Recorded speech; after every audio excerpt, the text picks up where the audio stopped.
হাতে তুলে, ব্যাস ঠিক আছে। কিছুটা NaOH অ্যাড করা হলো কনিক্যাল ফ্লাস্কে। এবার তার মধ্যে সুক্রোজ তুই যোগ করে দে। সুক্রোজ এখানে যেটা রয়েছে একদম মোলাসেস ফর্মে চলে গিয়েছে, এই জন্য আমাদেরকে একটা গ্লাস রড ইউজ করে বা গ্লাস টিউব ইউজ করে সেটাকে মেশাতে হচ্ছে তুলে। ঠিক আছে, এটা কিন্তু কালারলেসই থাকছে সলিউশনটা, কোনো কিছু কালার পরিবর্তন ঘটছে না। এবার আমরা এই যে সলিউশনটা তৈরি হলো, এবার এর মধ্যে আমরা KONO4 যোগ করবার পর কি চেঞ্জ হয় সেটা দেখব।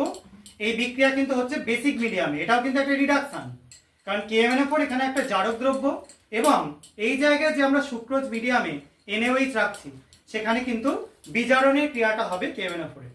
KONO4 কি কি স্টেট চেঞ্জ করে এখানে সেটা একটু দেখব। পরের জন চলে আয়, কিছুটা KONO4 যোগ করে দে তার মধ্যে, হাতে তুলে।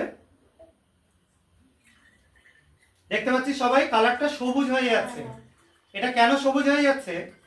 K2MnO4, ঠিক আছে, এই ফর্মের জন্য সবুজ হয়ে যাচ্ছে। আমরা KMnO4 জানি, তাতে K2MnO4 হচ্ছে বলে সবুজ হচ্ছে। ইনস্ট্যান্ট দেখ কালারটা আস্তে আস্তে চেঞ্জ হয়ে একটু ব্রাউনিশ হয়ে যাচ্ছে। তার মানে KMnO4টায় K ছিল +7 স্টেটে, তার থেকে K2MnO4 হলো +6 স্টেটে রিডাকশন হচ্ছে।